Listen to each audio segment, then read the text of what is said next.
might be one of us, but he told me, assured me he was, and then he proceeded to vote and have a pretty conservative voting record. So I think that he did prove himself to be a man of his word.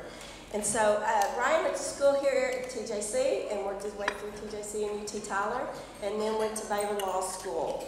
And so I would like you to welcome Representative Bryan Hughes.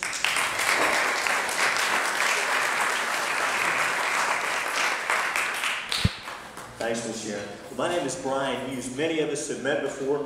Please continue to enjoy your lunch. I'll try not to mess it up. This is a neat time to get together with friends and like-minded people. I know there are other places you could have been today, and so thank you for being here. And I don't flatter myself to think that I'm the reason you came, but I'm thankful that we're all here pulling in the same direction with the same goals for our country and for our state. And so with that, a couple of things.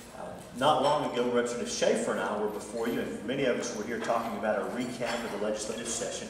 And you all know what's happened. This is a pretty informed group, so I thought I would hit a couple of those high spots and then talk about how that translates into what we want to do next session. But of course, we're already looking for that one.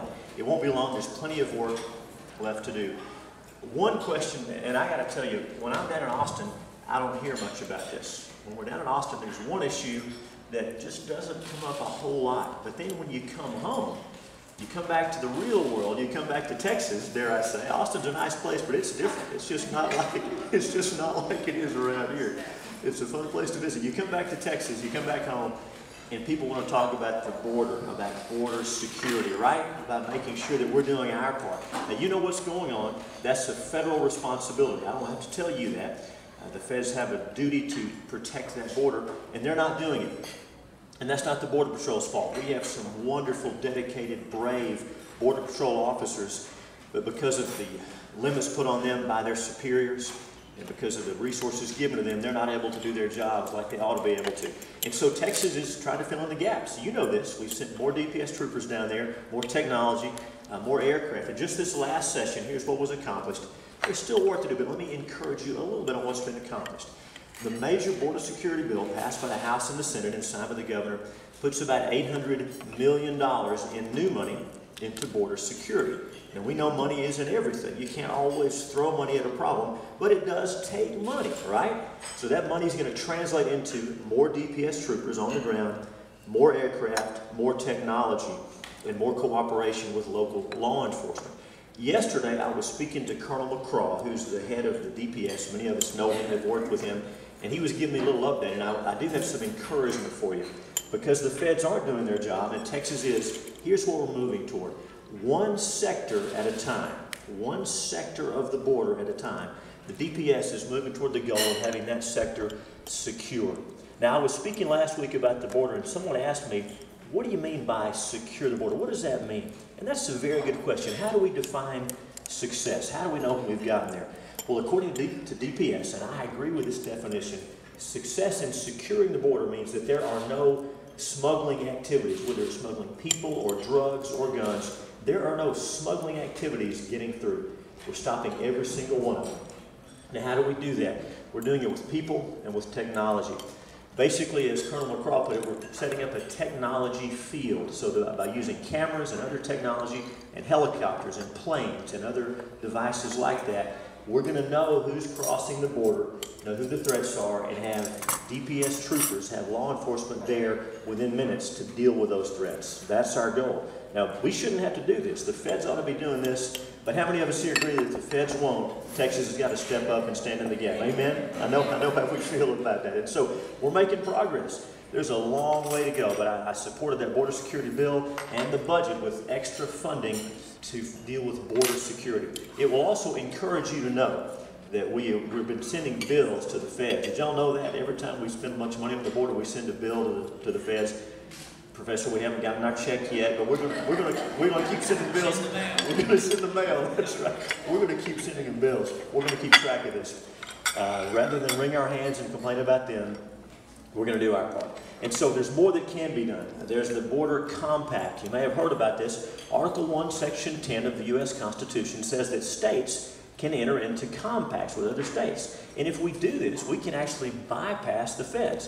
If we enter into a compact, and it's approved by the Congress, the best thing about compacts, they do not require approval by the president. Did y'all know that?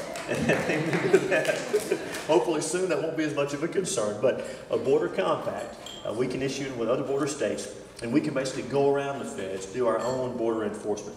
Now, that got through the Senate. We couldn't get the votes in the House to bring that up, to suspend the rules to bring it up. So there's more work to do in the House, as you well know, but we're making progress on the border. And sanctuary cities, again, the Senate passed a ban on sanctuary cities. Someone asked me the other day how many sanctuary cities in Texas. The scary thing is, Bob, we don't even know. You're right. You have a few cities that announce we're a sanctuary city. And when we say sanctuary city, of course, we mean these cities do not enforce immigration laws. They don't inquire about immigration status. So if you're arrested for DWI or for some other crime, they're not even going to ask if you're here legally. It's pretty scary. A number of cities do this officially, but even more do it de facto, right? They just don't check. And so most of our major cities and many cities along the border are sanctuary cities. We've had a bill to stop that. Haven't been able to get it through the House, so we've got some work to do there. So we're doing what we can do. There's always more to do, but on the border, especially with what we've seen just in recent weeks, we've got to make sure the laws are being enforced. So that's a brief update on the border, kind of on where we're going. Another issue that is fundamentally important to us, I know, it was stated by a former U.S. Senator from Idaho. His name was Stephen Sims, Judge, and he used to say 3 boxes protect our liberty. Y'all have heard this, right? 3 boxes protect our liberty. The ballot box, the jury box, and the cartridge box, right? And we believe that around here. We're thankful for that Second Amendment, for those rights. We made some progress this session in the area of open carry and campus carry. Somewhat controversial, but if we step back and look, we realize that guns in the hands of law-abiding citizens, we want more of that, right? We're not worried about that. My friends in law enforcement tell me that. We're not worried about guns in the hands of law-abiding citizens. And when we create a gun-free zone, all we're doing is telling these bad guys, if you want to shoot a bunch of people, go over to this gun-free zone because they can't defend themselves. So we're trying to move away from that in Texas, trying to inject some common sense. Of course, we want to do what we can to keep the feds from meddling in our daily lives. Oh my. We're more and more aware of the need of this. We're grieved by what's coming out of the Supreme Court. I don't have to tell you folks this. On the economic side, you've heard about the war on coal. Have you heard of the war? You know what I'm talking about? The war on coal. Most of us here aren't in the coal business, but we all enjoy cheap, reliable electricity, cooling our homes and lighting our homes and our businesses that come from coal.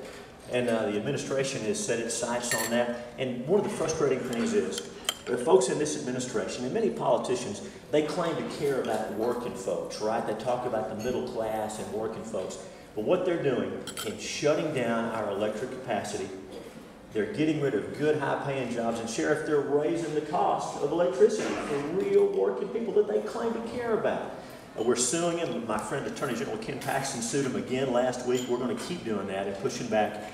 And of course, we were so grieved to see the Supreme Court do what they did in the area of marriage.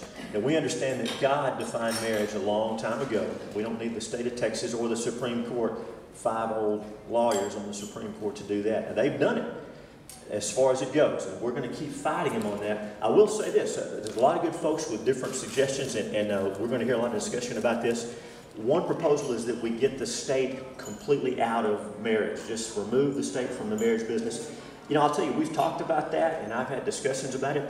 I want to tell you, I don't think that's a good idea. You know, the state doesn't create marriages. The state doesn't give you the right to marry. But what does the state do? We as a people have decided that marriage is good, right? Marriage is good for society. It's good for kids. It's good for the economy. And so the state of Texas, like every other state in Western civilization, has said, we want to encourage marriage. We want to give benefits to people who are married. And I say we keep doing that. Let's don't let the actions of the Supreme Court or a few people on the fringes of society take away the benefits of marriage from everybody else. So we've got to have a solution. We've got to fight. We'll have a good discussion about this. But I'm not in favor of stopping state marriage licenses. I think state needs to encourage people to get married. That's a good thing. We can't stop those folks from doing gay marriages. That's going to happen whether the state licenses marriage or not. I know this